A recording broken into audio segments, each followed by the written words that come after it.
तो जय दोस्तों, आपका अपने चैनल यस के एम स्टडी पर एक बार फिर से स्वागत है। बहुत ही महत्वपूर्ण वीडियो के साथ आपके सामने हाजिर है मेरे प्यारे बच्चों। आपके लिए बहुत ही इंपॉर्टेंट वीडियो होने वाली है। देखिए, इस वीडियो में हम बात क्या करेंगे मेरे बच्चों, आपके लिए मॉडल पेपर जारी कर दिया है।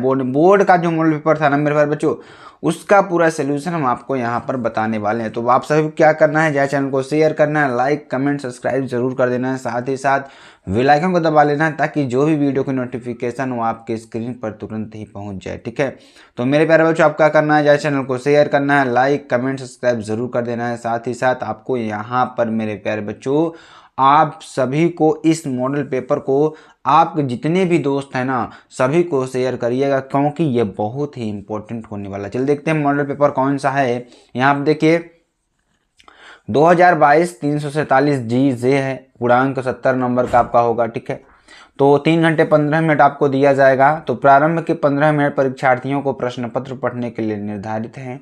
और अब देखिए, यहाँ पर कुछ निर्देश आपको दिए जाते हैं, जो निर्देशों को आपको समझना होगा और एकदम बेहतरीन तरीके से अपनी तैयारी को बनाए रखना होगा कि सभी प्रश्न अनिवार्य हैं, आपको सभी प्रश्न करना अनिवार्य होगा। प्रत्येक प्रश्न के निर्धारित अंक उसके समक्ष दिए गए हैं। जो प्रत्येक प्रश्न है उसके अंक जो निर्धारित किए गए हैं उसके सामने दिए गए हैं। गणनात्मक प्रश्नों में गणना के समस्त पद दीजिए। जो गणनात्मक प्रश्न है उसमें गणना के समस्त पदों को आपको देना है। और प्रश्नों के प्रासंगिक उत्तर दीजिए। क्या करना है आपको, प्रश्नों के प्रासंगिक उत्तर आपको देना है। जहां आवश्यक हो रासायनिक समीकरण दीजिए। जहां आपको आवश्यक है ना, वहां पर आपको रासायनिक समीकरण भी देना है। तो मेरे प्यारे बच्चों, ये आपके लिए बहुत ही इंपॉर्टेंट वीडियो होने वाली है। तो आपको देखिए, अगर एग्जाम में अच्छा नंबर पाना है ना, तो आपको इस वीडियो को ज़रूर देखना होगा और आपको इस क्वेश्चंस को लिख भी लेना होगा। ठीक है, तो चलिए हम आपको एकदम बेहतरीन तरीके से आराम से समझाने वाले हैं। तो आपको बस हमारे साथ अच्छी तरीके से जुड़े रहना है और बस क्या करना है, सुनते रहना है और अच्छी तरीके से पढ़ाई करते रहना है। ठीक है, अब देखिए यहाँ पर थोड़ा कॉपी की बात कर लेते हैं और आपको फिर उसका सलूशन की ओर चलते हैं। कैसे कॉपी लिखना है उसको भी यहाँ पर हम आपको चर्चा करने वाले हैं।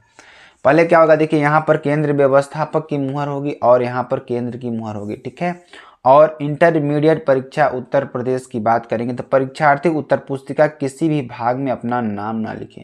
जो परीक्षार्थी है ना, उत्तर पुस्तिका किसी भी भाग में आप अपना नाम नहीं लिखेंगे। और ध्यान दीजिएगा, देखिए केंद्राध्यक्ष एवं कक्ष निरीक्षकों को यह अधिकार होगा कि वो परिषद की परीक्षा में सम्मिलित होने वाले परीक्षार्थियों की तलाशी ले सकते हैं। ठीक है, और ध्यान दीजिएगा, परीक्षार्थी उत्तर पुस्तिका के पृष्ठ भाग पर दिए गए निर्देशों को ध्यान पूर्वक पढ़ें तथा सावधानी के साथ पालन करें। ठीक है, ये आपके लिए हो जाएगा। तो यहाँ पर देखिए, निम्नांकित क्रमांक 1 से 6 तक की पूर्ति परीक्षार्थी स्वयं करें। यानी निम्नांकित क्रमांक 1 से 6 तक की पूर्ति परीक्षार्थी स्वयं करें। इस उत्तर पुस्तिका का प्रयोग करने से पहले परीक्षार्थी यह भी देख लें कि उस पर वही वर्ष परिचित्रित है जिस वर्ष में वह परीक्षा दे रहा है। परीक्षार्थी सभी प्रविष्टियाँ शुद्ध एवं स्पष्ट रूप से स्वयं भरें। जो परीक्षार्थी हैं इसकी जो प्रविष्टियाँ हैं शुद्ध एवं स्पष्ट रूप से स्वयं भरेंगे। और परीक्षार्थी का अनुक्रमांक अंकों में यहाँ पे आपको लिखना होगा और उसके नीचे आपको क्या लिखना होगा, शब्दों में आपको लिखना होगा। जैसे आपने लिख दिया 2 2 3 4 5, इसे आपको नहीं लिख दिया। ठीक है, तो आपको लिखना होगा 2 2, ठीक है, 3 0, इस तरीके, 0 नहीं, आपको 0 लिखना होगा। ठीक है, विषय आपको देखिए, विषय एवं प्रश्न पत्र की बात करेंगे तो विषय आपको यहाँ पर लिख देना है रसायन विज्ञान। प्रश्न पत्र आपको केवल प्रश्न पत्र डालना है। तो प्रश्न पत्र पर अंकित संकेतांक की बात करेंगे तो यहाँ पे क्या हो जाएगा, 347 जी जे। क्या हो जाएगा, 347 जी जे हो जाएगा। परीक्षा का दिन आपको यहाँ पर जो ही परीक्षा 4 तारीख को होगी उसका दिन जो भी आपको डाल देना है। परीक्षा की तिथि आपको 4 तारीख डालना है, द्वितीय पाली आपको डालना है। केंद्र का नाम यहाँ पे आपको डाल देना है। ठीक है, तो इतनी सारी चीज़ों को आपको यहाँ पर डाल देना है जो कि आपके लिए बहुत इंपॉर्टेंट है। उसके बाद देखिए, चलिए अब इसको हम सॉल्व करते हैं और आपको अच्छी तरीके से बताने का प्रयास करते हैं। ठीक है, तो प्रश्नोत्तर नंबर संख्या 1 आप लोग डालना है, 1 डालेंगे। उसके बाद आपको देखिए, ये क्वेश्चंस आपको नहीं लिखना है, ये क्वेश्चंस आपको बिल्कुल भी नहीं लिखना है मेरे प्यारे बच्चों। ठीक है, तो आपको देखिए क्या करना है, बहुत ही इंपॉर्टेंट है और बहुत ही महत्वपूर्ण है। ठीक है, तो ध्यान दीजिएगा, आपके लिए बहुत ही इंपॉर्टेंट है, बहुत ही महत्वपूर्ण है। ठीक है, तो देखिए, अगर यहाँ पे क्वेश्चन को देखते चलें और आपको अच्छी तरीके से समझाते चलें तो आपको ज़्यादा बेटर समझ में आएगा। जैसे पहला क्वेश्चन आपको क्या दिया है, खटकोणी आद्य क्रिस्टल का उदाहरण है। तो किसका, खटकोणी आद्य क्रिस्टल का उदाहरण क्या है, इसमें आपको बताना है। तो ध्यान दीजिएगा, जैसे प्रश्नोत्तर संख्या नंबर 1 दिया है, ठीक है। तो खटकोणी आद्य क्रिस्टल का जो उदाहरण है क्या हो जाएगा, यहाँ पर 4 ऑप्शन आपको यहाँ पर दिया था, जैसे CDS, NaCl, Cu, KnO3। तो यहाँ पर आंसर क्या हो जाएगा आपका CDS, क्या हो जाएगा CDS आपका आंसर हो जाएगा, ठीक है। और ध्यान दीजिएगा मेरे प्यारे बच्चों, CDS आपका आंसर हो जाएगा। तो ध्यान दीजिएगा, उसके बाद देखिए निम्नलिखित में से कौन सा अणुसंख्य गुणधर्म है। तो आपको देखिए इस प्रश्न को नहीं लिखना है, आपको सिर्फ क्या लिखना है, प्रश्नोत्तर नंबर 1 का क का फर्स्ट आपको आंसर ऐसे ही लिखना है, ठीक है। ये आपके लिए हो जाएगा, जो कि बहुत ही इंपॉर्टेंट है, बहुत ही महत्वपूर्ण है मेरे प्यारे बच्चों, ठीक है। तो चलिए हम आपको बताते हैं। तो आपको इसी तरीके से केवल आंसर लिखना है, ठीक है। ज़्यादा आपको क्या करना है मेरे प्यारे बच्चों, ज़्यादा आपको इसमें दिमाग लगाने की ज़रूरत नहीं है, अच्छी तरीके से आपको समझना है इसमें, ठीक है। तो ध्यान दीजिएगा मेरे प्यारे बच्चों, या अगला क्वेश्चन देखिए क्या है, निम्नलिखित में से कौन शून्य कोट की अभिक्रिया है, ऐसी कौन सी अभिक्रिया है जो शून्य कोट की अभिक्रिया होगी, ठीक है।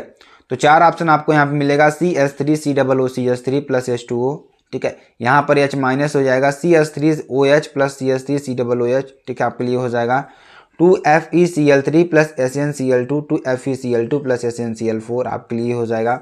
उसके बाद अगला देखिए ख नंबर की हम कर रहे हैं, ठीक है, ख नंबर कर रहे हैं। तो निम्नलिखित में कौन सा अणुसंख्य गुणधर्म है, ठीक है, ऐसा कौन सा गुण है जो अणुसंख्य गुणधर्म दर्शाता है, श्यानता, पृष्ठ तनाव, प्रकाशिक घूर्णन या परासरण दाब। तो आंसर क्या हो जाएगा इसमें, आपका आंसर मेरे प्यारे बच्चों क्या हो जाएगा, देखिए इसमें जो बच्चे ने लिखा है क्या लिखा है, श्यानता लिखा है, लेकिन आपका आंसर क्या होगा मेरे प्यारे बच्चों, परासरण दाब होगा, ठीक है। इसको आपको बना लेना है। और यहाँ देखिए निम्न में से कौन शून्य कोट की अभिक्रिया है, ऐसी कौन सी अभिक्रिया जो शून्य कोट की अभिक्रिया है। तो इसका आंसर ध्यान से लिख लीजिएगा, 1 का ग लिखना है आपको, ये प्रश्न नहीं लिखने हैं, ठीक, आपको ये गलती नहीं करना है, क्योंकि अगर आप प्रश्न लिखने लग जाएंगे तो आपको यहाँ पर क्या है मेरे प्यारे बच्चों की, प्रश्न लिखने लग जाएंगे तो आपको यहाँ पर समय कम बचेगा, तो आप और भी क्वेश्चन छोड़ सकते हैं, ठीक है। तो यहाँ पर क्या हो जाएगा, यहाँ पर क्या हो जाएगा मेरे प्यारे बच्चों, H2 प्लस Cl2 Hb2SCl आपका हो जाएगा, ठीक है। अगला देखेंगे, अगला देखिए ग्लूकोज में कितने प्राथमिक एल्कोहलिक समूह हैं, ग्लूकोज जो है इसमें कितने आपके प्राथमिक एल्कोहलिक समूह हैं।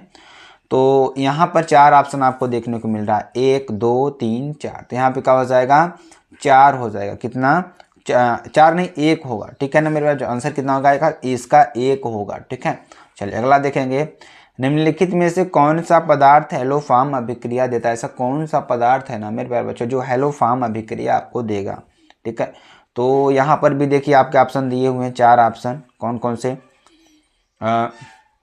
RCOOCH3 RCOCH3 RCOCl RNH2 RNO2। तो यहाँ पर आंसर क्या हो जाएगा, RNO2 नहीं होगा, यहाँ पर आपका हो जाएगा RN2 नहीं होगा, यहाँ पर होगा RCOCH3, क्या होगा RCOCH3। तो कुछ बच्चे ने यहाँ पर गलत किया हुआ है, तो इसको आपको ध्यान देना होगा, क्योंकि हम आपको बता रहे हैं, ठीक है। चलिए आगे आपको बताते हैं।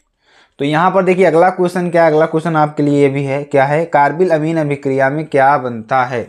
तो कार्बिल अमीन अभिक्रिया में क्या बनता है इसके बारे में भी आपको बताना है। तो ध्यान दीजिएगा, यहाँ पर कार्बिल अमीन अभिक्रिया में क्या बनता है, आइसोसाइनाइड, क्या बनता है, आइसोसाइनाइड आपका बनता है, ठीक है। चलिए अगला देखेंगे, ध्यान दीजिएगा, 2 का क की बात करेंगे। जहाँ भी देखिए सारे क्वेश्चंस इन्होंने लिखा हुआ है, तो अब आपको मॉडल पेपर बार बार हमको दिखाने की ज़रूरत नहीं पड़ेगी, क्योंकि इसी कारण यहाँ पर लिखा गया है क्वेश्चंस को। तो आपको यहाँ पे हम डायरेक्ट कॉपी में ही बताते हैं, ताकि आपको अच्छी तरीके से समझ में आ जाए। देखिए आपको इसमें कुछ ऐसे क्वेश्चंस भी मिलेंगे ना, जो कि हमने बहुत बार बताया भी है, ठीक है। तो आपको उन क्वेश्चंस को बस आपको स्क्रीनशॉट कर लेना, लिखना है ज़्यादा, ठीक है। ज़्यादा यहाँ पर समय अब आपके पास बहुत कम है, तो जितना ज़्यादा रिवीजन हम आपको करवा देंगे ना, उतना ही आपके लिए बेनिफिशियल होने वाला है। तो क्वेश्चन देखिए क्या है, जालक बिंदु के चारों ओर, किसके, जालक बिंदु के चारों ओर परमाणुओं की आदर्श व्यवस्था में, किसमें, मान लीजिए कोई हमारा क्या है, जालक बिंदु है, तो जालक बिंदु के चारों ओर परमाणुओं की आदर्श व्यवस्था में विलयन से उत्पन्न दोष को, जो विलयन है, विलयन से उत्पन्न दोष को बिंदु दोष कहते हैं, क्या कहते हैं, बिंदु दोष कहते हैं। और बिंदु दोषों को 3 प्रकारों से वर्गीकृत किया गया है, ठीक है। हालांकि आपको सिर्फ इतना ही लिखना है, उसके प्रकार को आपको इसमें दर्शाना नहीं है, क्योंकि 2 नंबर का क्वेश्चन है तो आप कितना लिखेंगे, 2 नंबर का क्वेश्चन आप इतना लिख दे बहुत है, उसके प्रकार आप लिख देंगे तो आपको 2 नंबर मिल जाएगा, ठीक है। आपको स्टॉकमेट्री दोष, नॉन स्टॉक, इसे आप सारी चीज़ों को नहीं लिखना है। तो 2 नंबर क्वेश्चन में अगर लॉन्ग क्वेश्चन आता है 4 नंबर का तो आप वो लिख सकते हैं, इनके प्रकार के बारे में व्याख्या कर सकते हैं, ठीक है। चलिए अगला देखिए, स्टाइकियोमेट्री दोष, ठीक है। स्टाइकियोमेट्री डिफेक्ट्स क्या होता है, तो यदि क्रिस्टल में अनियमितताएं इस प्रकार की होता है, किस प्रकार की, यदि क्रिस्टल में अनियमितताएं इस प्रकार की होता है कि उससे धनायनों तथा ऋणायनों का अनुपात वही रहता है, क्या, बहुत ही इंपॉर्टेंट है, बहुत ही महत्वपूर्ण है, ठीक है। यहाँ पर क्या हो जाएगा मेरे प्यारे बच्चों, इसमें क्या हो जाएगा, यदि क्रिस्टल में देखिए हम आपको बता भी देते हैं, नहीं तो आप स्क्रीनशॉट कर लीजिए, क्योंकि बहुत ज़्यादा इसको बताने की ज़रूरत नहीं है, ठीक है, इसलिए हम आपको कर रहे हैं। चलिए अगला देखेंगे, तो इसको भी आप कर लीजिएगा थोड़ा, ठीक है, इसको भी आप लोग कर लीजिएगा, जो कि बहुत इंपॉर्टेंट है आपके लिए। चलिए अगला देखेंगे क्वेश्चन। अगला क्वेश्चन देखिए आपके लिए क्या है, बहुत इंपॉर्टेंट क्वेश्चन है, बहुत ही महत्वपूर्ण क्वेश्चन है, ठीक है ना मेरे प्यारे बच्चों। क्वेश्चन देखिए क्या कर रहा है, क्वेश्चन कर रहा है कि परासरण तथा विसरण में उदाहरण सहित अंतर समझाइए। किसमें किसमें, परासरण तथा विसरण क्रिया में क्या करना है, उदाहरण सहित आपको समझाना है, ठीक है, उदाहरण सहित अंतर आपको बताना है। तो ध्यान दीजिएगा, परासरण क्रिया, विसरण क्रिया, ठीक है। तो परासरण में अर्धपारगम्य झिल्ली का होना अनिवार्य है, जो परासरण होता है ना मेरे प्यारे बच्चों, उसमें अर्धपारगम्य झिल्ली का होना अनिवार्य है, ठीक है। और विसरण के लिए अर्धपारगम्य झिल्ली का होना आवश्यक नहीं है, जो विसरण है ना मेरे प्यारे बच्चों, उसमें अर्धपारगम्य झिल्ली का होना आवश्यक नहीं है, ठीक है। और ध्यान दीजिएगा, परासरण में विलायक के कण केवल एक दिशा में विस्तृत होता है, जो परासरण के में जो विलायक के कण हैं, ठीक है, जो परासरण होता है उसमें विलायक के जो कण होते हैं केवल एक दिशा में विस्तृत होता है, ठीक है। और विसरण में विलेय तथा विलायक दोनों के कण प्रत्येक दिशा में विस्तृत होते हैं। विसरण होता है ना, उसमें विलेय तथा विलायक दोनों कण क्या होते हैं, प्रत्येक दिशा में क्या होते हैं, विस्तृत होते हैं, ठीक है, ये आपको लिख देना है। उसके बाद परासरण में विलायक के कण कम सांद्र विलयन से अधिक सांद्र विलयन में जाते हैं, जो परासरण में विलायक के जो कण हैं वो कम सांद्र विलयन से अधिक सांद्र विलयन में जाते हैं। और विसरण में विलेय के कण अधिक सांद्र विलयन से कम सांद्र विलयन की ओर जाते हैं, जो विसरण में विलेय के कण हैं वो अधिक सांद्र विलयन से कम सांद्र विलयन की ओर जाते हैं। अगला देखेंगे, परासरण क्रिया केवल अवस्था में होती है, क्या होती है, परासरण क्रिया केवल अवस्था में होती है। विसरण क्या होती है, ठोस, द्रव व गैस किसी भी अवस्था में होता है। जो विसरण होता है ना वो ठोस, द्रव और गैस किसी भी अवस्था में आपका होगा, ठीक है। अगला देखेंगे, अगला देखिए क्या है कि विशिष्ट एवं मोलर चालकता में अंतर स्पष्ट कीजिए। किसमें, विशिष्ट एवं मोलर चालकता में आपको अंतर स्पष्ट करना है। तो विशिष्ट एवं मोलर चालकता क्या होती है, तो 1 सेंटीमीटर दूरी एवं वर्ग सेंटीमीटर अनुप्रस्थ प्रतिच्छेद, कितना, ध्यान दीजिएगा, जो विशिष्ट चालकता होती है वह क्या होती है, ध्यान दीजिएगा मेरे प्यारे बच्चों, क्या होती है, 1 सेंटीमीटर दूरी, ठीक है, क्या कर रहा है, 1 सेंटीमीटर दूरी, और क्या है यहाँ पर 1 वर्ग सेंटीमीटर अनुप्रस्थ परिच्छेद, ठीक है, ठीक है, के क्षेत्रफल वाले, ठीक है, के क्षेत्रफल वाले 2 समांतर इलेक्ट्रोडों के बीच, ठीक है, रखे विलयन में यदि 1 ग्राम मोल विद्युत अपघट्ट घुला हो तो इस अवस्था में उसकी चालकता उस बिंदु अपघट्ट की मोलर चालकता कहलाती है, ठीक है, आपको लिख देना। अगला क्वेश्चन देखिए क्या, अगला क्वेश्चन आपके लिए बहुत इंपॉर्टेंट है। तो द्रव स्नेही तथा द्रव विरोधी कोलाइड किसे कहते हैं, प्रत्येक को एक एक उदाहरण सहित समझाइए, ठीक है। तो द्रव स्नेही कोलाइड के कणों पर आवेश की मात्रा क्या होती है, बहुत ही कम या शून्य होती है। जो द्रव स्नेही कोलाइड होते हैं उसमें जो कणों पर आवेश की जो मात्रा होती है वह बहुत ही कम या शून्य होती है, जबकि द्रव विरोधी कोलाइड के कणों पर एक निश्चित धनात्मक या ऋणात्मक आवेश होता है। जो इसमें होता है क्या होता है कि जो इनके कण होते हैं इसमें क्या होते हैं कि एक निश्चित धनात्मक या ऋणात्मक आवेश होते हैं, ठीक है। अगला देखिए, गोंद, स्टार्च, प्रोटीन आदि द्रव स्नेही कोलाइड के उदाहरण हैं। जो हमारे गोंद है, स्टार्च है, प्रोटीन है, आदि सब क्या है, द्रव स्नेही कोलाइड के उदाहरण है। जबकि सल्फर, सोल, सोना, सील आदि द्रव विरोधी कोलाइड होता है, ठीक है, आपके लिए हो जाएगा। प्रश्न नंबर 3 की बात करेंगे, ठीक है ना मेरे प्यारे बच्चों। तो इसमें आपको 3 का जो क्वेश्चन दे रखा है क, ठीक है, क्या दे रखा है, 58 ग्राम NaCl में, किसमें, 58.1 ग्राम NaCl में इकाई सेलों की संख्या ज्ञात कीजिए। तो इकाई सिलोक संख्या कितनी हो जाएगी, आंसर डायरेक्ट आंसर लिख दिया है 1.505 ठीक है। अगला देखेंगे, निम्नलिखित उप संशोधन यौगिकों को IUPAC नाम लिखिए। जिसे जो हमारे यौगिक दिए हुए हैं, यौगिक हम आपको दिखाते हैं अच्छी तरीके से, ठीक है।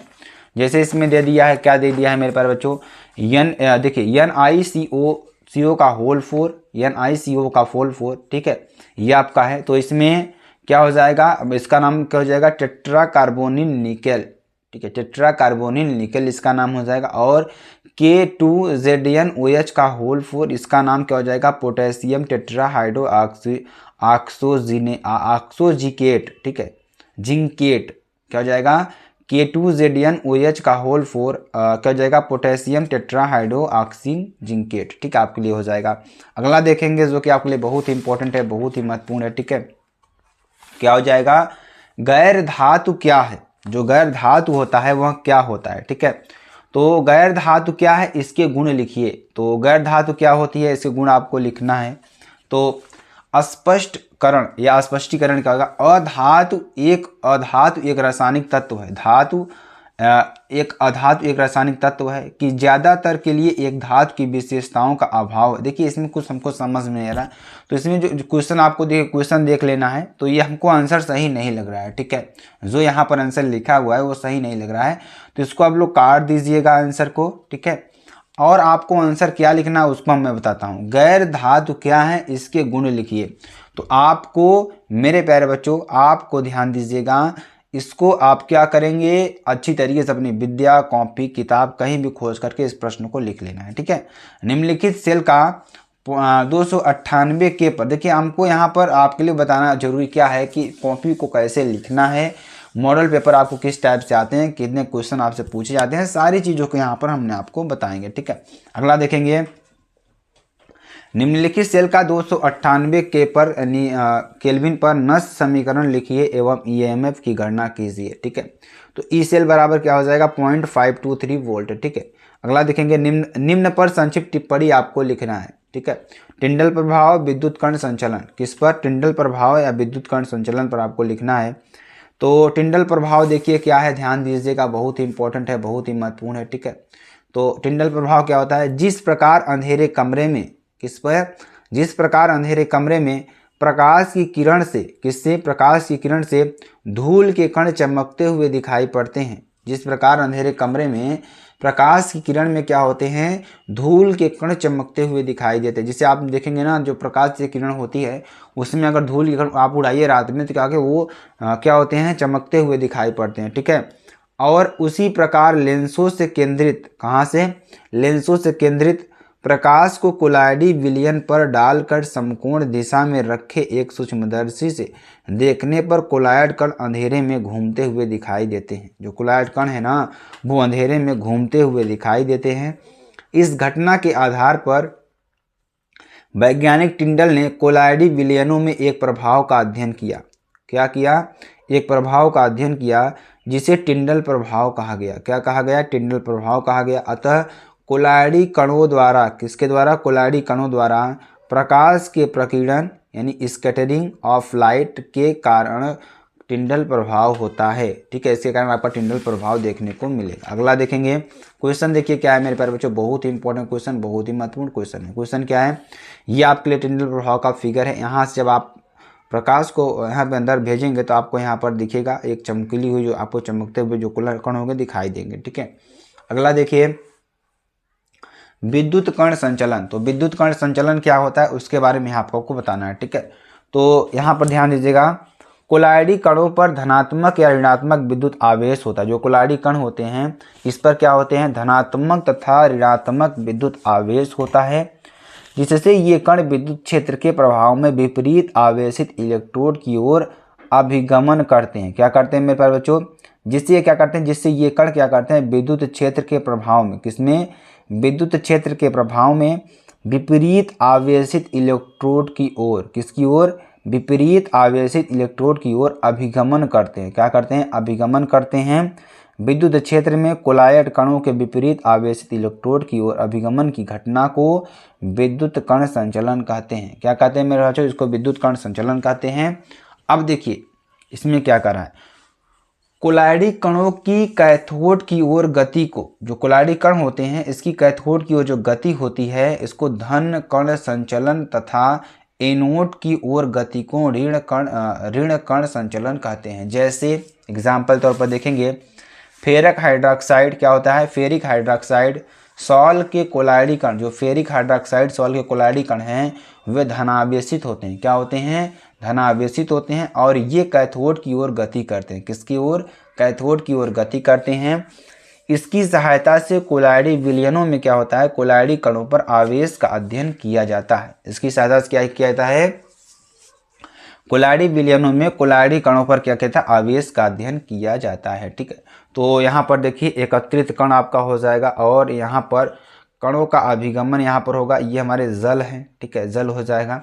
चलिए अगला देखेंगे, अमीन किन्हें कहते हैं, अमीन किन्हें कहते हैं, प्राथमिक द्वितीयक और तृतीयक अमीन को एक एक उदाहरण देते हुए समझाइए। तो अमीन किसे कहते हैं, प्राथमिक द्वितीयक और तृतीयक अमीन को एक एक उदाहरण देते हुए आपको समझाना है। ठीक है, तो चलिए इसको समझाते हैं। देखिए कुछ क्वेश्चन आपको स्क्रीनशॉट करवाएंगे तो आप देखिए इसको अच्छी तरीके से देखिए, कुछ है नहीं इसमें इसलिए आपको यहाँ पर स्क्रीनशॉट कर लेना है। ठीक है, उसके बाद देखिए फेलिंग विलयन का भी आपको स्क्रीनशॉट कर लेना है, जो कि आपको लिख लेना है अच्छी तरीके से। ठीक है, इस क्वेश्चन को भी आपको कर लेना है। अब देखिए अगला क्वेश्चन क्या आता है, मूल प्रभास से आप क्या समझते हैं, किससे, मूल प्रभास से आप क्या समझते हैं, विलेय के मूल प्रभास एवं वाष्प दाब के अवनमन से संबंध का समीकरण लिखिए। यूरिया का 1 बिलियन भारानुसार 6% है, तो बिलियन में यूरिया तथा जल का मोल प्रभास ज्ञात कीजिए। यूरिया का अनुभार आपका 60 हो जाएगा। ठीक है, तो ध्यान दीजिएगा यूरिया का जो मोल प्रभास है कितना हो जाएगा 0.0188, जल का मोल प्रभास 0.9812। ठीक है, आपके लिए हो जाएगा। तो अभिक्रिया की देखिए अगला क्वेश्चन देखेंगे, इस क्वेश्चन को भी आप लोग कर लीजिएगा क्योंकि ध्यान दीजिएगा, अभिक्रिया की आणविकता तथा कोटि में अंतर स्पष्ट कीजिए। आप क्वेश्चन को लिख लेंगे, आप तैयार भी कर लेंगे ना तो आपको अच्छा से अच्छा नंबर मिल जाएगा। ठीक है ना मेरे प्यारे बच्चों, तो अभिक्रिया की आणविकता तथा कोटि में अंतर स्पष्ट कीजिए। प्रथम कोट की एक अभिक्रिया में, किसमें, प्रथम कोट की एक अभिक्रिया में 100 सेकंड में पदार्थ की सांद्रता की आधी रह जाती है। जो 100 सेकंड होगा, 100 सेकंड में जो पदार्थ की सांद्रता की आधी रह जाती है तो वेग स्थिरांक की गणना कीजिए। तो के बराबर क्या हो जाएगा 6.93 × 10⁻⁻1 सेकेंड इनवर्स। ठीक है, ये आपके लिए हो जाएगा। तो कारण देते हुए स्पष्ट कीजिए, क्या करते हुए, कारण देते हुए स्पष्ट कीजिए कि संक्रमण धातुएं तथा उनके अधिकांश यौगिक अनुचुंबकीय हैं। जो संक्रमण धातुएं होती हैं तथा उनके जो अधिकांश यौगिक हैं वे क्या हैं, अनुचुंबकीय हैं। ठीक है, तो पदार्थों में अनुचुंबकत्व की उत्पत्ति, जो पदार्थ होते हैं उसमें अनुचुंबकत्व की जो उत्पत्ति होती है अयुग्मित इलेक्ट्रॉनों की उपस्थिति के कारण होती है। किसके कारण, अयुग्मित इलेक्ट्रॉनों की उपस्थिति के कारण होती है। और प्रतिचुंबकीय पदार्थ वे होते हैं जिनमें सभी इलेक्ट्रॉन युग्मित होते हैं। संक्रमण धातु आयनों के प्रतिचुंबकत्व तथा अनुचुंबकत्व दोनों होते हैं। ठीक है, ये आपका पूरा परिभाषा है, आप बहुत ही ज़्यादा लिख लेंगे तो यहाँ देखिए इसी तरीके से आप इसको लिख लेंगे, इसका स्क्रीनशॉट करके आप अच्छी तरीके से लिख लीजिए। ठीक है, अगला देखेंगे क्वेश्चन, ये भी आपके लिए देखिए, संक्रमण धातुएं तथा उनके यौगिक उत्तम उत्प्रेरक का कार्य करते हैं, ये भी आपको कर लेना है। ठीक है, उसका देखिए उदाहरण तौर पर इसको हम देखते हैं जो कि आपके लिए वेरी वेरी मोस्ट इंपॉर्टेंट है। तो क्या है, निम्नलिखित को उदाहरण द्वारा समझाइए। जैसे लीगेंड हो गया, लीगेंड देखिए ये आपके लिए समझाना हमारे लिए बहुत ही इंपॉर्टेंट है क्योंकि आपको अच्छी तरीके से यहाँ पे समझाना होगा लीगेंड को। ठीक है, तो लीगेंड क्या होता है, ध्यान दीजिएगा कि वह आणविक अथवा आयनिक स्पीसीज, क्या, वह आणविक अथवा आयनिक स्पीसीज जो संकर यौगिक में केंद्रीय धातु परमाणु अथवा आयन से अस्थायी रूप से जुड़ी होती हैं, लिगेंड कहलाती है। क्या कहलाती हैं, वह आणविक अथवा आयनिक स्पीसीज जो संकर यौगिक में केंद्रीय धातु परमाणु अथवा आयन से अस्थायी रूप से जुड़ी होती हैं, लिगेंड कहलाती हैं। क्या कहलाती हैं, लिगेंड कहलाती हैं। उदाहरण तौर पर देखेंगे तो K4FeCN की होल पावर 6 से CN आयन लिगेंड है क्योंकि यह संकर केंद्रीय Fe2+ आयन से सीधे जुड़ा है। ठीक, और CuNH3 का होल 4+2 एक अन्य है। ठीक है, एक अन्य क्या है, यहाँ पर संकर आयन है। क्या है, संकर आयन है जिसमें Cu2 आयन 4NH3 लिगेंड से जुड़ा हुआ है। ठीक है, आपके लिए हो जाएगा। अगला देखेंगे, संयोजकता आबंध सिद्धांत क्या है। जो संयोजकता आबंध सिद्धांत होता है वह क्या होता है, तो यह सिद्धांत धातु आयन लीनियस पॉलिंग ने सन 1931 में दिया था। जो सिद्धांत था सिद्धांत किसने दिया था, ध्यान दीजिएगा। यह सिद्धांत धातु आयन लिनियस पॉलिंग ने सन 1931 में दिया था। यह संकुल यौगिकों में केंद्रीय धातु आयन की सामान्य अवस्था में इलेक्ट्रॉनिक संरचना, आबंध ज्यामिति, चुंबकीय गुणों में विषय में जानकारी देता है। संयोजकता आबंध सिद्धांत की मुख्य अभिधारणाएं निम्नलिखित हैं। कौन कौन सी हैं?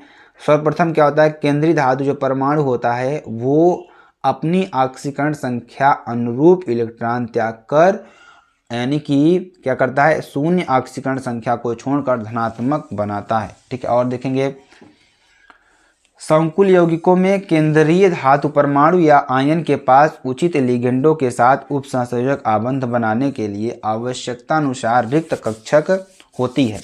ये रिक्त कक्षक केंद्रीय धातु परमाणु या आयन की समन्वय संख्या के बराबर होते हैं। ठीक है, ये आपका हो जाएगा। चलिए अगला देखेंगे।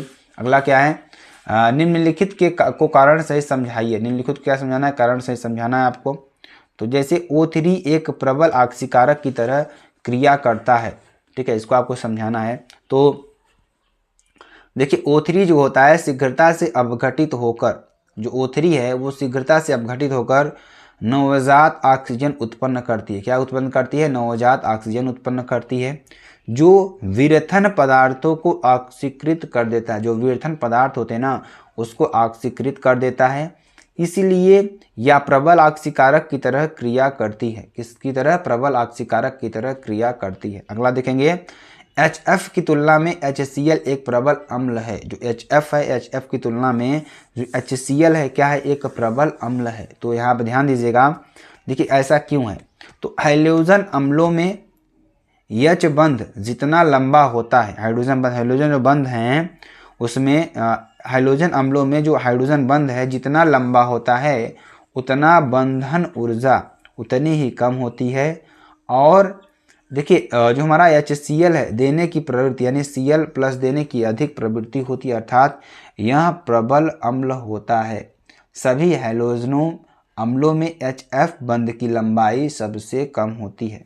ये अगला क्वेश्चन आपका I2 और Cl अधिक क्रियाशील क्यों है? ठीक है, ये आपको लिखना है। और SbH3 में BiH3 से ज़्यादा प्रबल अपचायक है क्यों? तो ध्यान दीजिएगा, जो हमारा SbH3 की तुलना या BiH3 हाइड्राइडो में प्रबल अपचायक में जो जलीय में या अन्य ध्रुवीय विलायकों के साथ बने विलायक में लगभग पूर्णतः आयनित हो जाते हैं, प्रबल अपचायक कहलाते हैं। ठीक है, अगला देखेंगे, हीलियम को गोताखोरी के उपकरणों में प्रयोग किया जाता है। जो हीलियम होता है, हीलियम को गोताखोरी के उपकरणों में उपयोग किया जाता है क्यों?